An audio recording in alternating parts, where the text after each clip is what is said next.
누가복음 7장입니다. 누가복음 7장 18절부터 23절까지입니다. 누가복음 7장 18절부터 23절까지를 합독하십니다. 시작.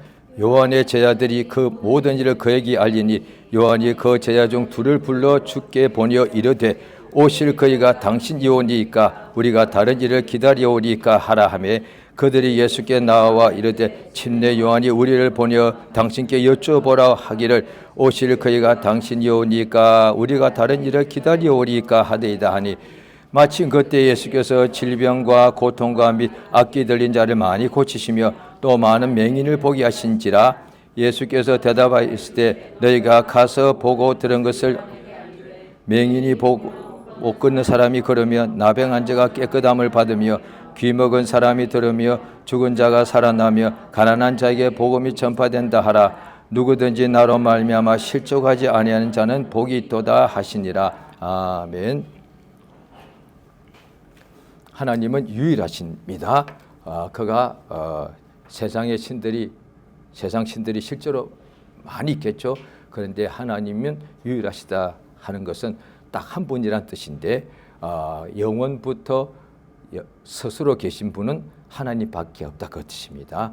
그러면 세상에 있는 신들은 창조주가 아니고 세상에 있는 신들은 전능자가 아니고 참신이 아니고 피조된 신이란 뜻이가 됩니다. 그러니까 모든 보이는 것들과 보이지 않는 모든 만물, 보이지 않는 것은 영적 존재를 말하죠.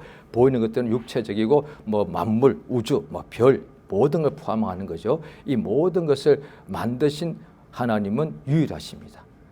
그가 살아계신데 사람의 눈에는 보이지 않는 영이신데 그가 이 사람들을 지으셨고 우리 인간도 하나님의 지으신 바다라고 성경에 나와 있습니다. 그러니까 사람이 스스로 태어난 것이거나 사람이 어떻게 물에서 그다음에 어떻게 짐승에서부터 점점점 바뀌어서 오늘날 사람이 됐다고 그 과거를 본 적도 없는 오늘날의 나름대로 과학자들이 그렇게 사람이 개구리에서부터 이렇게 점점 더 진화가 되었다 이렇게 말. 그 본 적도 없으면서 그 전부 다 이론이잖아요. 그게 그 말들 하자면 세월이 적어도 몇 천 년, 몇만 년 그 이상 걸렸을 텐데 그때 보았냐고요? 그때 기록이 있냐고요? 없지 않습니까? 그런데 현재 동시대에 어떤 유사한 생명체가 있는 것을 비교해가지고 사람이 여기서 나왔을 것이다 이렇게 말할 수가 있는데 그 이론이 그러면 또 그 지금도 현재 그 벌레에서 개구리에서 진화가 되는 것이 있어야 된단 말이지. 제가 알기로 지금까지 지구상에서 하나도 발견이 안 됐거든요. 지금도 진화가 계속 돼야죠. 그러면 또 사람도 계속 지금 진화가 되고 있다는 얘기잖아요. 그럼 사람이 진화가 끝인가? 이것도 끝이 틀렸잖아요. 사람에서 또 다른 것으로 진화되어 가야 되잖아요. 왜 제가 알기로 진화론 그다음 말 안 하거든요. 사람에서 왜 계속 진화의 연속상이 있다면 사람 다음에 계속 끝이 아니에요. 사람 다음에 또 무엇으로 또 계속 진화가 되어가야 한다니까. 그런데 왜 그 말을 안 합니까? 왜? 그 다음을 모르거든. 지어내긴 해야 되겠는데 뭐라고 말하지? 사람 다음에 뭘까요? 좋게 말을 할게요. 신 이렇게 되겠죠.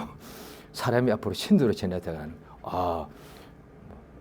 어떻게 보면 그럴듯합니다. 그런데 성경적으로 보면 완전히 또 틀린 것은 아니다 이 말이죠.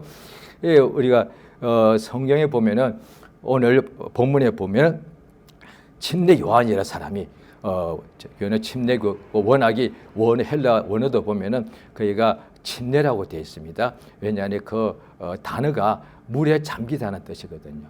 물을 뿌리다는 단어가 아니고 물에 잠기다는 뜻입니다. 그러니까 이 침례를 영어로는 베프티즘이라고 하지 않습니까? 그게 이때 성경에 신약 쓰여졌던 그 당시에 고대 그리스 헬라어라고 그러죠. 그때 그 단어가 밥티조인데 그냥 그 단어가 물에 잠기다는 뜻입니다. 물을 뿌리다가 아니고 물에 잠기다니까 물 속에 들어가는 거죠. 그래서 침례라고 이렇게 하는 것이 맞다 이렇게 보는 것이거든요. 오늘 우리 한글 성경에도 세례라고 쓰고 밑에는 보면은 혹은 침례 이렇게 되어 있거든요.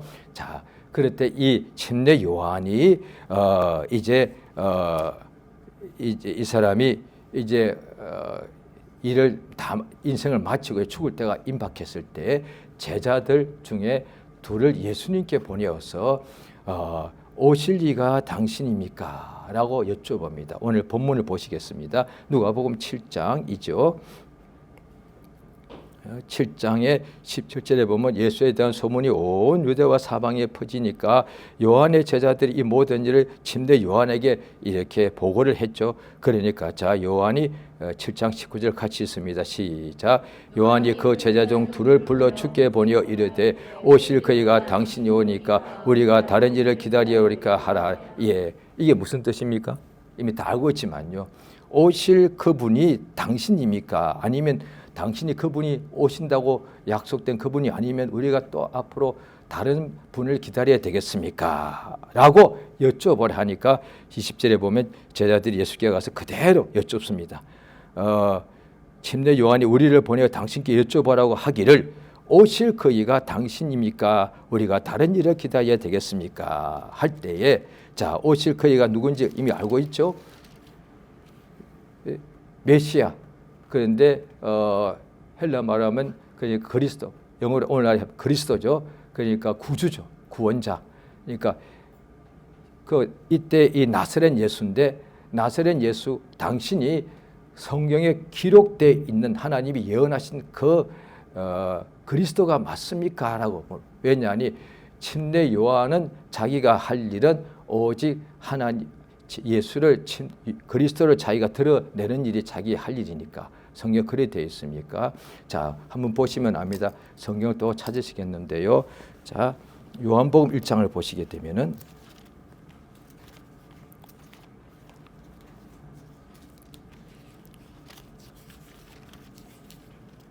요한복음 1장에 보십니다. 1장 6절입니다. 자, 6절. 오늘도 성경을 좀 여러 군데 찾게 되니까요. 좀 같이 좀 해주시기 부탁드리겠습니다. 자, 1장 6절 읽습니다. 시작. 하나님께로부터 보내심을 받은 사람이 있으니 그 이름은 요한이라. 그가 증언하여 와서 그 빛에 대하여 증언하고 모든 사람이 자기로 말미암아 믿게 하려 하심이라. 예. 8절은 제가 읽습니다. 그는 이 빛이 아니요 이 빛에 대하여 증언하러 온 자라. 그러니까 침례 요한은 그가 빛에 대하여 증거하러 왔다고 되어 있습니다. 그러니까 그 빛이 뭐냐면 자, 그 침례 요한이 그래서 자, 여기 보게 되면은 자, 20절입니다. 20절. 자, 요한복음 1장 20절입니다. 19절에 보면 유대인들이 침례 요한 보고 당신이 누구냐 물었습니다. 20절 읽습니다. 시작. 요한이 드러내어 말 숨기지 아니하니 드러내 하는 말이 나는 그리스도가 아니라. 예, 그렇죠. 그러면 누구냐라고 말하죠. 그랬더니 23절 읽습니다. 시작. 이르되 나는 선지자의 말과 같이 주의 길을 곧게 하라고 광야에서 외치는 자의 소리다. 예, 자기는 주 메시아의 길을 열어주는 사람이다라고 말하는 것이죠. 그러니까 그래서 자, 그 29절에 보십니다. 29절 시작. 이튿날 요한이 예수께서 자기에게 나오심을 보고 이르되 보라 세상 죄를 지어온 하나님이 어린 양이로다. 예. 자, 그다음에 한 절 띄고 31절 시작. 나도 그를 알지 못하였으나 내가 와서 물로 침례를 베푸는 것은 그를 이스라엘에게 나타내려 함이라. 32절 요한이 또 증언하여 이르되 내가 보매 성령이 비둘기같이 하늘로부터 내려와서 그 위에 머물렀더라. 33절 내가 알지 못하였으나 나를 보내어 물로 침례를 베풀라 하신 그이가 말씀하시되 성령이 내려서 누구 위에든지 머무는 것을 보거든 그 같고 성령으로 침례 베푸는 인 줄 알라 하셨기에 내가 보고 그가 하나님의 아들이심을 이해. 자, 침례 요한이 태어난 목적은 그는 그리스도가 아닙니다. 그 사람들이 물어봤습니다. 유대의 당국자나 선생들이 당신이 누구냐 했더니 자기가 밝히 말하기를 나는 메시아가 아니다. 그러면 당신은 누구냐 했더니 주의 길을 이사야 선지자에 이미 예언되어 있는 대로 주의 길을 평탄케 하라고 광야에서 외치는 자의 소리다. 그렇게 말했습니다. 그러니까 그래서 자기도 메시아가 누군지 몰랐다는 거죠. 그래서 성령께서 누구든지 그 사람 위에 머물렀던 그는 성령으로 침례 주는 이인 줄 알라 하셨기에 자기가 보고서 나사렛 예수를 보고서 하나님의 아들, 세상 죄를 지고 온 하나님의 어린 양이다라고 말했다는 거죠. 이게 같이 연결되는 거죠. 오늘 본문에 침례 요한이 제자를 보내서 메시아가 당신이 맞습니까? 그러니까 침례 요한 보고는 당신이 메시아냐? 아니다. 그런데 침례 요한이 제자를 보내서 예수님께 메시아가 당신이 맞습니까? 했을 때 예수님이 어떻게 대답했습니까? 자, 오늘 본문 보십니다. 누가복음 7장 21절이죠. 자, 보십니다. 자, 7장 21절 읽습니다. 시작. 마침 그때 예수께서 질병과 고통과 및 악기 들린 자를 많이 고치시며 또 많은 병인을 보게 하신 22절 예수께서 너희가 가서 보고 들은 것을 요한에게 알리되 맹인이 보고 못 걷는 사람이 걸으며 나병 환자가 깨끗함을 받으며 귀 먹은 사람이 들으며 죽은 자가 살아나며 가난한 자에게 복음이 전파된다라. 예, 지금 우리가 읽고 있는 것은 한글 성경, 한국 교회에서 쓰는 성경인데 개역 한글판을 개정해서 개역 개정판입니다. 그런데 조금 좋은 내용도 개정 올바르게 했다는 뜻인데 좋은 내용도 개역 한글판보다 개정이 잘 된 부분도 있지만 조금 아쉬운 부분이 있어서 실제로 이 대한선서공회에서 이것을 20몇 년 전에 개역 개정판을 편찬해 냈는데 그 후에 한국의 신학자들도 약간 조금 어떤 아쉽다. 또 그래서 들려오는 후문은 그때 좀 상황이 그래서 좀 급히했다. 급히 이것을 해야 되는 상황이 되어서 조금 아쉽다. 그래서 지금도 그 아쉬움이 있다는 것에 맞는 말이 2035년도까지 지금부터 한 9년 남았죠. 이 개역 개정판을 다시 조금 더 보완하고 있는 작업이 현재 있습니다. 그때는 뭐 개역 재개정판 라든지 그렇게 이제 이름을 붙이겠죠. 그러니까 조금 아쉬운 부분이 있다는 거죠. 그것이 오늘 22절에 나옵니다. 누가복음 7장 22절에 보면은 제가 다시 읽습니다. 예수께서 대답하여 이르시되 너희가 가서 보고 들은 것을 요한에게 알리되 맹인이 보고 못 걸은 사람이 걸으며 나병 환자 깨끗함을 받고 귀 먹은 사람이 들으며 죽은 자가 살아난다. 맹인 소경인 줄 알 수 있죠. 개역 한글판은 소경인 등이 맹인이었습니다. 나병 환자 그 문둥병자 나병 환자 같죠. 그 다음에 귀 먹은 사람, 못든 귀가 완전 먹은 사람 맞죠. 죽은 자 사람 이거 다 뭔지 압니다. 그런데 못 걷는 사람은 누굽니까? 이거 애매합니다. 못 걷는 사람이라는 게 어떤 사람을 말하는 거예요? 지금 잠시 못 걷는 것이지 아니면 다리를 꼬아서 오랫동안 앉았으면 당장에 다리가 마비가 돼서 한 몇 분 동안 못 걷죠. 등등 또 갑자기 몸이 심하게 아프면 들어 누우면은 못 걷습니다. 등등 이유가 많습니다. 그러니까 이건 약간 아쉽다는 말이죠. 그러니까 개역 한글판이나 영어 성경이나 또 헬라 성경 보면 여기는 뭐냐니 못 걷는 사람이 누구죠? 안전병이 완전히 못 걷는 사람이라고요. 그런데 그걸 그 사람들이 말하면 좀 인격적으로 좀 그렇다 해서 이렇게 바꾼 모양인데 그런데 성경을 구약 예수님의 구약 성경도 점 하나도 더하거나 빼지 말라 그랬는데 그래서 원본은 없습니다. 다 번역본입니다. 그래서 번역할 때 가능하면 더 기도 많이 하고 더 기도 많이 하고 더 의미에 더 가깝게 멀어지게 혹시라도 우리가 번역할 수가 인간이다 보니 그럴 수가 있으니까 여기서 다 괜찮은데 못 걷는 사람 하나는 조금 아쉽습니다. 사실은 이건 안전병이거든요. 안전병이라는 말은 절대로 못 걷는 정하려면 이게 절대로 못 걷는 사람 이렇게 말해야 되는 거예요. 절대로 못 걷는 사람 이 사람은 어떤 방법으로 지금도 못 걷는 그런데 일어나 걷는 역사 있더라. 예수님이 그냥 손 한 번 얹으니까 그냥 일어나 걷더란 것이죠. 그 엄청난 일이 일어났거든요. 예수님이 이것을 대답을 해 줬습니다. 그러니까 왜 이렇게 대답했을까요? 속 시원하게 그냥 예수님께서 내가 메시아 맞다 이렇게 말해주면 속이 얼마나 시원하겠습니까? 그런데 그러지 않고 소경이 눈을 뜨고 그다음에 절대로 못 걷는 사람이 일어나 걷게 되고 나병 환자가 깨끗함을 받고 귀먹은 사람이 듣게 되고 죽은 사람이 살아나고 가난한 사람에게 복음이 전파된다. 이것을 말해주는 거죠. 그러니까 예수가 하시는 일을 이야기해 주는 것이죠.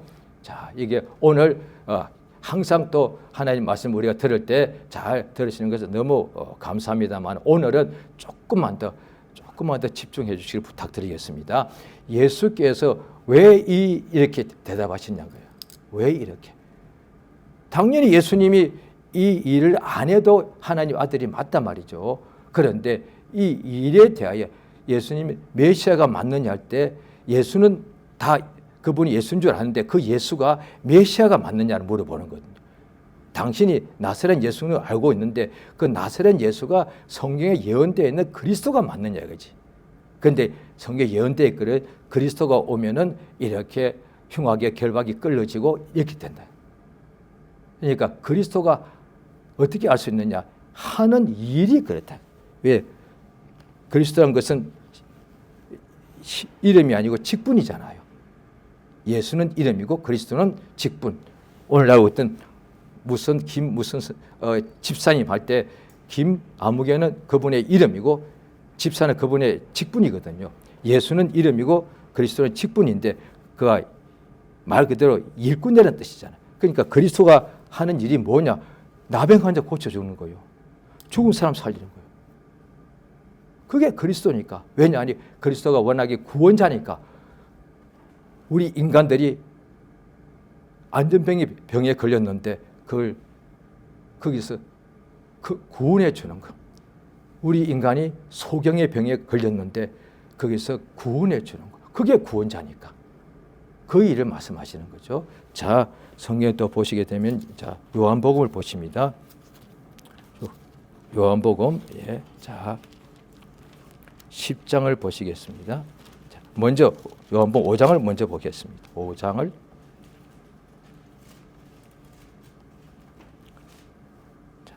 요한복음 5장 31절 같이 읽습니다. 시작. 내가 만일 나를 위하여 증언하면 내 증언은 참되지 아니하되 나를 위하여 증언하신 이가 따로 있으니 나를 위하여 증언하시는 그 증언이 참인 줄 아노라. 33절. 너희가 요한에게 사람을 보내 요한이 진리에 대하여 증거하였느니라. 밑을 쭉 건너뛰고 36절 시작. 내게는 요한의 증거보다 더 큰 증거가 있으니 아버지께서 내게 주사 이루게 하시는 역사 곧 내가 아는 그 역사가 아버지께서 나를 보내신 것을 나를 위하여 증언한.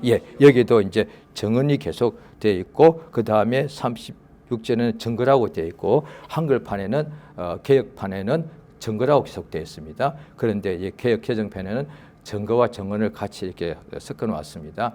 이것은 원어도 그렇고 또 영어 성경도 여러 가지 판이 많은데 좀 그래도 원어에 조금 더 충실하다고 볼 수 있는 판이 한 서너 개 있는데 거기도 4개 중에 3개가 계속 증거라고 나옵니다.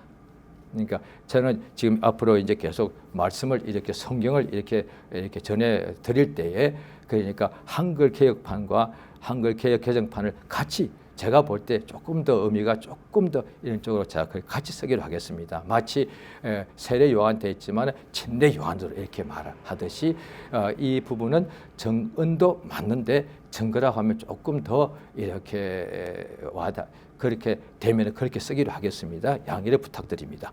예수께서 내가 나를 증거, 이를테면 당신이 메시아 맞습니까? 내가 나를 증거하는 거예요. 내가 메시아 맞지? 이렇게 하면 내 증거가 참되지 않다. 아버지께서 나를 보내신 아버지가 이 메시아가 맞다라고. 그러니까 지금 성경은 또 다른 데 다 찾지는 않겠습니다. 마태복음 17장을 기억하시면은 예수님이 베드로, 요한, 야고보 세 제자를 데리고 높은 산에 가서 기도하실 때에 그 모습이 변형이 되십니다. 그래서 막 해와 같이 빛나시게 되더란 거예요. 그때에 하늘에서 구름 사이에서 그 전에 엘리야도 보이고 모세도 보이고 예수님이 모세와 엘리야와 같이 이렇게 이야기하는 것이 보이더란 거죠.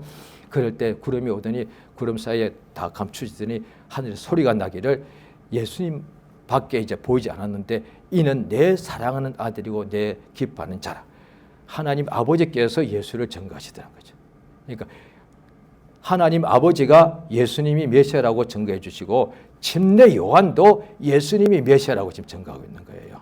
그러니까 예수님이 자기 스스로 내가 증거하는 것도 사실 그것도 거짓말은 아니지만은 그러나 그렇게 하지 않고 오히려 자 36절 요한복음 5장 36절 읽었죠. 내게는 요한의 증거보다 더 큰 증거가 있으니 아버지께서 내게 주사 이루게 하시는 역사, 그 역사가 아버지께서 나를 보내신 것을 나를 위하여 증거하는 것이다. 일입니다. 그렇죠? 그러니까 자 요한복음 10장을 또 보시겠습니다.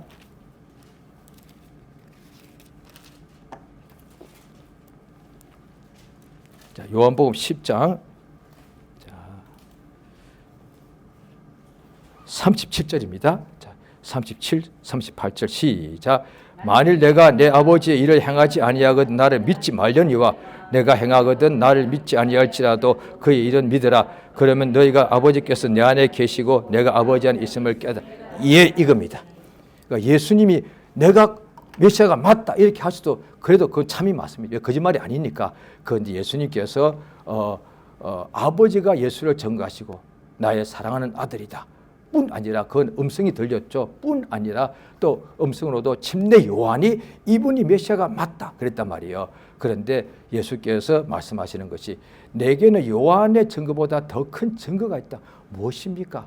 아버지께서 내게 나를 보내어서 이루게 하신 그 일, 소경 눈뜨게 하고 나병 환자 깨끗하게 고침 받게 하고 절대로 못 걷는 사람 일어나 걷게 하고 귀 먹은 사람 듣게 하고 그 다음에 온갖 각색 병자들 고침 받게 하고 그 다음에 가난한 자에게 복음이 전파되게 하고 또 죽은 자 살아나게 하는 그 일이 아버지께서 나를 보낸 증거가 된다는 거죠.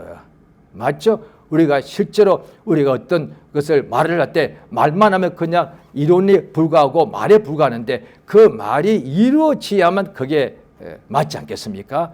이를테면 우리가 어떤 사람을 사랑한다 했을 때 말로는 가장 좋은 말, 사랑이라는 것이 사람이 쓸 수 있는 용어 중에 가장 좋은 말 중에 하나 아니겠습니까? 그러니까 사랑해, 예, 그 말이 진실이라면 그 사랑이 따라가는 행동이 있게 말은 아니겠습니까? 사랑한다 말은 참 좋은 말인데 그 사랑한다는 말이 진실하다면 그 사랑에 따르는 행동을 하게 돼 있지 않습니까? 그런데 우리가 그거는 세상에서도 다 아는 기본적인 판단 아니겠습니까? 사랑한다는 말은 많이 했는데 그 사랑한다는 것에 따르는 행동은 하지 않는 거예요. 그러면 어떻게 하느냐? 애들도 압니다. 그 말은 말만 하는 것이다. 사랑한다는 것은 그냥 당신은 지금 말만 하는 것이고 그것이 더 심해지면 당신은 거짓말하는 것 같아. 왜? 말로는 사랑한다고 그렇게 해놓고서 행동은 하나도 하지 않지 않느냐. 예수님께서도 역사를 하시는 중에 특별히 예루살렘에 가셨는데 예루살렘에 유대의 선생님들이 많지, 율법의 선생님들이 많았지 않습니까? 제사장들도 많았고 그들이 예수님에 대하여 막 배척하고 반발하는데 예수께서 그렇게 말씀하시기를 너희가 입술로는 하나님을 사랑한다고 말한다. 하나님을 존경한다. 그런데 마음은 내게서 멀다. 그렇다는 거죠. 그러니까 하나님은 사람의 속을 다 보고 계신데 그 하나님이시니까. 그런데 말로는 하나님을 사랑한다고 특별히 율법의 선생님들이니까 그렇게 말은 많이 하는데 마음속은 하나님이 다 보시는데 마음속에는 하나님에 대한 사랑이 전혀 없더란 것이죠. 그러니까 예수님께서 자기가 메시아인 걸 어떻게 메시아가 하는 일이 있더란 것이죠. 그러니까 예수님께서 30살 때쯤까지는 그냥 나사렛에서 목수일을 하셨거든요. 목수일을 할 때는 예수님이 메시아라고 알 수가 없어요. 왜? 목수일은 그 메시아 일이 아니니까. 그런데 목수일을 중단하시고 30살 즈음에 성령이 충만히 그에게 하나님께서 나사렛 예수에게 성령과 능력을 기름부터 부으심에 그러니까 마귀에게 눌린 모든 자를 그가 고치시다. 착한 일을 행하시더라. 라고 사도행전 10장에 나오지 않습니까? 그러니까 성령이 충만히 나사렛 예수에게 임한 그날부터 예수께서 메시아의 일을 하시더란 거죠. 그리스도의 일이요. 그러니까 하나님 아버지께서 예수를 이 땅에 보내신 것은 그렇게 하나님의 일을 하게 하시려고요. 그게 하나님 일이거든요. 왜? 구원에 하신 것이 하나님 일이니까.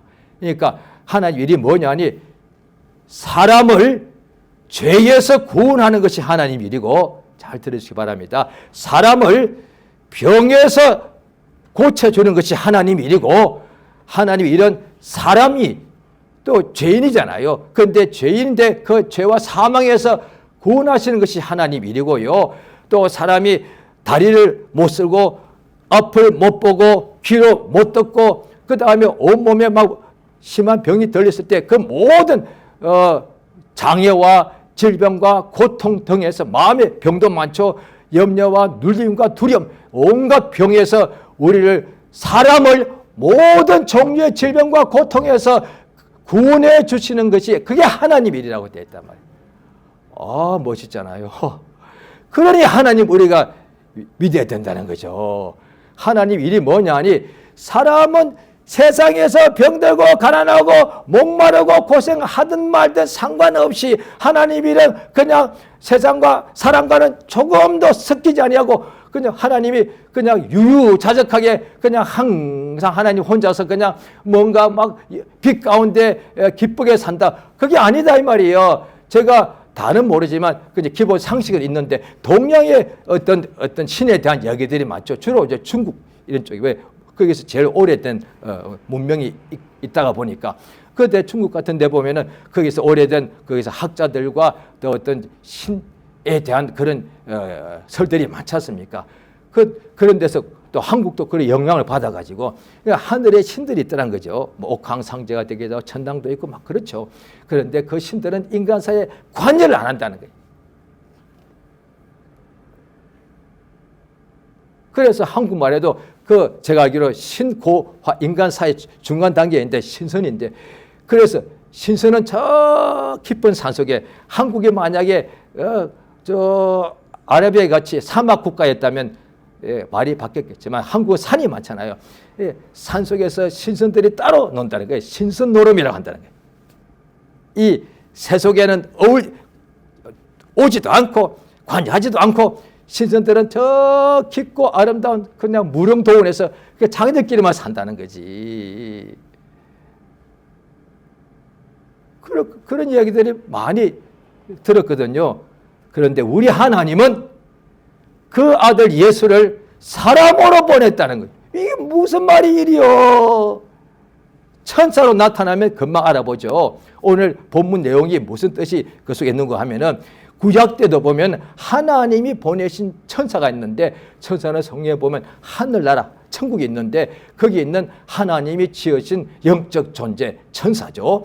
이 천사들이 하늘에 있는데 하나님이 명령하여 보내십니다. 복을 가서 저 사람에게 가서 복의 말씀을 전하라 이러는 거죠. 그래서 아브라함에게 천사가 나타나기도 하고 구약 성경에 하나님 앞에서 그 긴 세월 동안에 이름들이 얼마나 많이 인류가 있었겠습니까? 그런데 성경에 나와 있는 인물들은 유명한, 믿음으로 유명한 사람들이죠.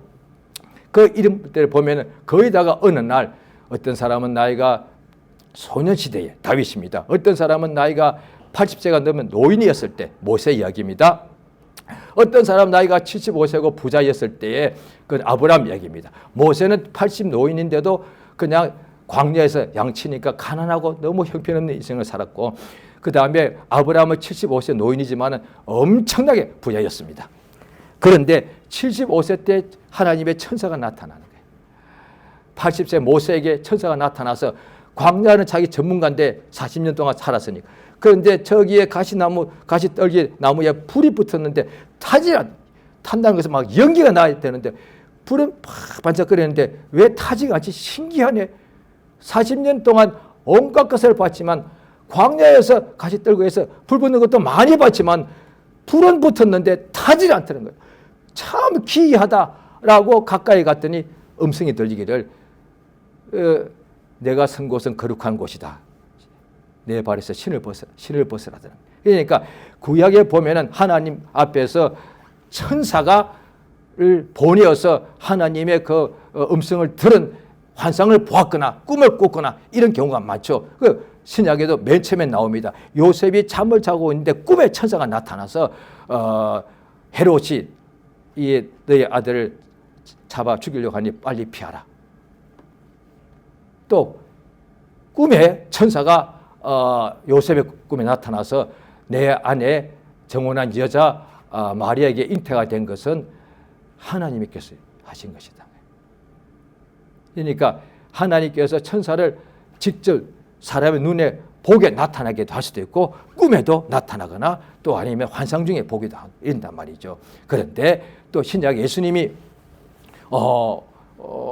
무덤에 이제 그 시신이 장례를 했죠. 그런데 안식 후 첫날에 이제 한 48시간도 안 되죠. 한 36시간 만에 그 제3일 사흘째 날에 새벽 일찍이 여인들이 예수의 시체를 그 안식이 되는 날에 안식이 시작되면은 그 일을 하면 안 되니까 예수 시체를 빨리 내려서 빨리 장례를 빨리 치러야 그 다음에 안식일이 시작돼야 되니까 급히 예수의 시체를 내리고 그 다음에 대충 이게 포로 싸고 매장하고 그 돌무덤에 넣느라고 예수 시체를 그 땀과 피와 찌른 것을 제대로 못 닦았단 말이에요. 그래서 이 여인들이 예수 시체 닦으러 새벽에 갔다고 성경에 나옵니다. 예수의 부활을 보러 간 것이 아니고 예수의 시체 닦으러 다시 무덤에 가서 다시 그 무덤 속으로 들어가서 다시 그 죽은 시체에 그 싸고 있는 헝겊을 다 벗겨내고 다시 그 시체를 참 깨끗이 닦아주러 갔단 말이에요. 그런데 시체는 보이지 않고 돌무덤에 돌은 문이 열려져 있고 그런데 어떻게 되느냐 막 놀라니까 갑자기 빛난 청년들이 어디는 한 사람 어디는 두 사람 나와 있더라고요. 놀래가지고 그 앞에 엎드립니다. 주여 당신이 내 주의 시체를 혹시 옮겨가시면 말해달라고. 그러니까 천사 보면 바로 알아봅니다. 예수님이 천사로 같이 나타났으면 누가 당신이 메시아입니까? 할 필요가 없단 말이에요. 그냥 사람이었던 거지. 그러니까 나사렛 사람이었던 거야. 그러니까 나사렛 사람들도 예수를 몰라보고서 저 미쳤다. 자기가 사람인데 자기가 하나님 아들이라네. 그 예수님을 밀어가지고 낭떠러지에 죽이려고 시도했단 말이에요. 예수님의 바로 밑에 동생들도 형이 갑자기 어느 날 없어지더니 막 소문 들리는데 나사렛 예수라는 사람이 막 병을 고치고 있대. 그러니까 동생들이 와서 형 왜 그래요? 성경 보면 그 형제들도 예수를 믿지 않았다는 거예요. 왜? 사람이 분명한 이 자체가 뭐냐? 왜 그렇게 나사렛 사람들이 예수를 그렇게 배척했으며 왜 그렇게 제사장들이 바리새인들이 예수를 배척했으며 왜 그렇게 형제들도 예수를 처음 믿지 않았는가? 증거가 있어. 예수님이 사람이란 거예요. 확실히 사람이란 거예요. 그 다음에 예수님이 수십 년 동안 같이 사는 사람인 거예요. 천사라면 갑자기 왔다가 또 사라지게 했을 텐데 예수는 24시간 365일 동안 같이 생활한 사람이었던 거예요. 그러니까 예수님이 사람이라고 부인하면 안 되는 거예요. 그런데 요한 1세에 보면 세월이 흘러가니까 나중에 사람들이 예수를 안 보았으니까 예수가 사람으로 온 것을 막 부인하더는 거예요. 그거 적 그리스도예요. 그래서 신약 성경을 복음서를 봐야 되는 거예요. 이때 사람들은 예수님이 사람인데 그런데 물어보는 거예요. 그 사람이 나사렛 사람이 막 병을 고치니까 저 사람이 누구냐는 거야. 그러니까 사람들이 말하기를 선지자요. 저 사람이 선지자라는 사람이다 말이에요. 저 사람이 누구냐? 엘리야가 살아났습니다. 예레미야가 죽은 선지자인 사람인 예레미야가 다시 살아났거든요. 이렇게 말하더라는 거예요. 그러면 예수께서 제자들 보고 너희는 나를 누구로 하느냐? 분명히 이분이 사람이 분명한데 그런데 이 베드로가 말하기를 주는 그리스도시고 살아계신 하나님의 아들이십니다. 예수가 나사렛 사람인데 그가 그리스도인 것을 어떻게 알 수 있느냐? 그가 한 일이 있다는 거죠. 그러니까 이 일이 아버지 하나님께서 예수님 안에서 그 일을 하더라. 그래서 예수께서 너희들이 예수님이 하나님의 아들 메시아인 것을 그 일을 보고서 믿는 사람이 굉장히 많았고 그거 보고도 안 믿는 사람이 있는데 너희들이 나를 믿지 않아도 되는데 내 일은 믿어야 된다. 그러니까 예수님이 내가 하나님 아들이다 할 때 그것을 믿지 못하더라도 내가 하는 일을 믿으란 말이에요. 왜? 구원하는 일이니까, 병든 자를 고치는 일을 하는 거니까 일을 믿으라는 거예요. 그래서 오늘날에 지금 한국에도 이단이 있는데 잘 들으시기 바랍니다. 그들이 지금 왜 이단이 지금도 있고 또 심지어 불신자는 몰라서 거기 간다고 하지만 예수 이미 믿는 기존의 신자들도 적지 않은 수가 아마 거기 간 걸로 알고 있는데요. 왜 그런 일이 발생하느냐니, 전에 이제 얼마 전에 몇십 년 전에 죽은 어떤 문시성을 가진 이단이 있었는데 그 사람은 자기를 하나님의 아들이라 그랬고요. 재림 예수, 다시 예수님 다시 온다고 그랬죠. 그 이제 이단들도 신약 성경을 아는 거예요. 왜냐하니 자기 자신을 다시 오는 재림 예수라고 말하는 거예요. 지금도 한국에서 아주 많은 사람을 이렇게 막 흔들고 있는 이단 중에 하나가 자기를 보혜사라고 한다고 얘기 들었습니다.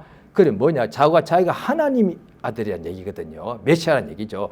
그런데 2000년에 예수님이 처음 오실 때는 잘 들으세요. 사람으로 왔기 때문에 이 사람들 중에 누군지 찾아내야 되는 거예요. 지금도 이단들은 다 그렇게 가르칩니다. 예수님이 이미 이 중에 이미 와 있다는 거예요. 이 와 있기 때문에 이 중에 누가 메시아인지 알아내야 된다는 거예요. 2000년 전처럼. 맞습니까? 틀렸습니까? 틀렸죠. 왜?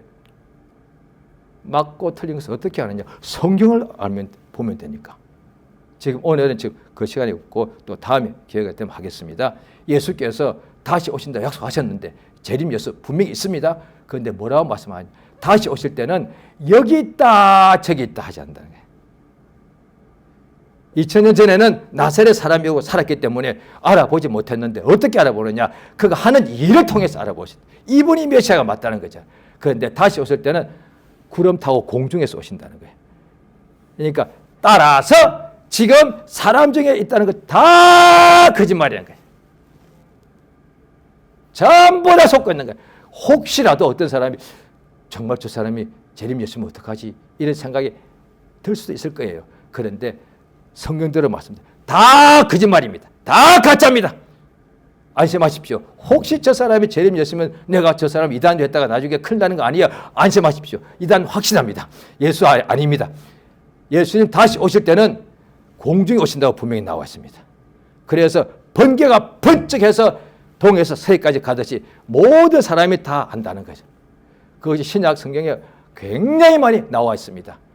그런데 지금 사람처럼 와 있는 줄 알고 찾아낸다. 그거 전부 대단입니다. 그건 2000년 전에 예수님이 처음 오실 때 그렇게 했다는 거예요. 왜? 그래, 그 나사렛 예수가 우리 위하여 그 몸으로 십자가에 못 박혀 피 흘려 죽기 위해서 성경에 됐다는 거죠. 자, 이제 요한복음 14장을 보십니다.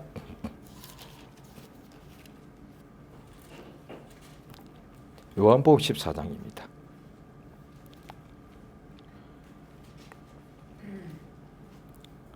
요한복음 14장 10절입니다. 자, 이제는 또 예수님의 사도 중에 하나인 빌립이 예수님께 자꾸 이제 질문을 드리죠. 자, 도마도 질문을 드릴 때 그 요한복음 14장입니다. 자, 그때에 자, 10절 읽습니다. 시작. 내가 아버지 안에 거하고 아버지는 내 안에 계신 것을 내가 믿지 아니하느냐? 내가 너에게 이런 말이 스스로 하는 것이 아니라 아버지께서 내 안에 계셔서 그의 일을 하시는 것이라. 11절. 내가 아버지 안에 거하고 아버지께서 내 안에 계심을 믿어라.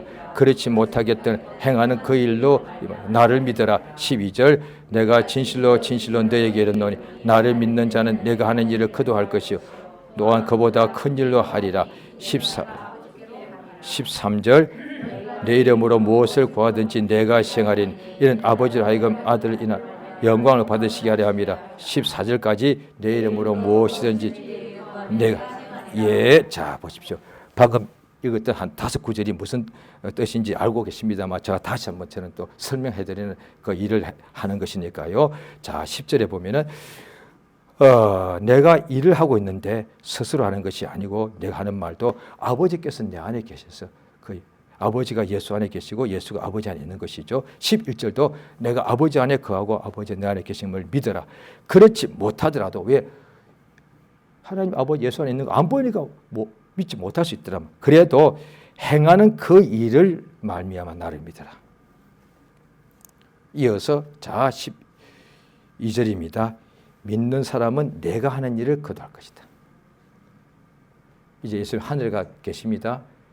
이 땅 위에서 우리 믿는 사람이 예수 이름으로 기도하면 예수가 또 일하신다는 거지. 무슨 일이요? 소경 눈뜨게 하는 일이요. 고통에 걸린 자 낫게 하는 거요. 병들인 자 치료하시는 거요. 그 다음에 멸망당할 영혼 구원해 주는 거요. 자, 잘 들으시기 바랍니다. 성경은 창세기부터요. 하나님께서 영적 존재는 하늘에서는 하늘이라는 공간에서 천사를 지으시고 땅에는요 인간을 지으셨습니다. 인간은 영혼이 있는데 영혼은 눈에 안 보이지만 육체가 또한 있죠. 하나님이 흙으로 육체를 지으시고 그 다음에 인간의 영혼 속에는 하나님이 그 코에다가 생기를 불어 넣었으니까 사람이 생명이 되었죠. 자, 그 말은 하늘에서는 하나님의 천사들을 지으셨고 땅에는 하나님이 사람을 지으셨습니다. 처음부터 천사를 지금도 성경의 구약에도 곳곳에 나옵니다. 하나님의 천사, 하나님의 사자 그렇게 나오거든요. 그러면 사람은요? 하나님의 사람입니다. 처음부터. 그래서 디모데 전서에 보면은 바울 선생이 내 아들을 하다가 나중에 너 하나님의 사람아 구약에도 곳곳에 나옵니다. 하나님의 사람. 사람은 처음부터 하나님의 사람이었어요. 왜? 하나님이 지으셨고 하나님이 육체도 목숨 주시고 하나님의 영혼을 주시고 하나님께서 에덴 동산을 지어주시고 하나님께서 계명 주시고 하나님께서 복을 주시고 하나님께서 일하셨단 말이에요. 사람은 처음부터 하나님의 사람이요. 그런데 오늘날에 어떻게 했냐. 사람들이 그걸 이제 모르다 보니 아직도 나도 모르게 지구 중심, 사람 중심, 세상 중심 생각하는 거예요. 그러니까 신은 저기 멀리 있는데 내가 신을 이제 인정하고 아니요. 워낙에 하나님께서 사람을 만드신 거예요. 그 자체가 하나님 일이단 말이에요. 하나님께서 땅에다가 에덴을 짓고 난 후에 하나님께서 아담에게 동산을 지키게 하셨는데 그 자체가 하나님께서 하나님의 사람에게 하나님의 일을 하겠단 말이에요. 자, 그 후에 범죄하고 나면 어떻게 됩니까? 지금 시간이 자고 3분째 제가 마칩니다. 마귀의 일을 하게 되는 거야. 요한복음 8장에 예수께서 너희 아비는 마귀다. 마귀의 욕심을 너희도 행하고 자느니라. 또 골로새서 3장에 보면은 땅의 지체를 죽이라. 그러니까 땅에서 하나님 일을 하는 것이 하늘에서 하나님 일을 하는 것 존재가 천사고 땅에서 하나님 일하는 존재는 사람이단 말이야. 그래서 주님이 명하신 기도 속에도 하나님 아버지 뜻이 하늘에서 이루어진 것 같이 땅에서도 이루어지다.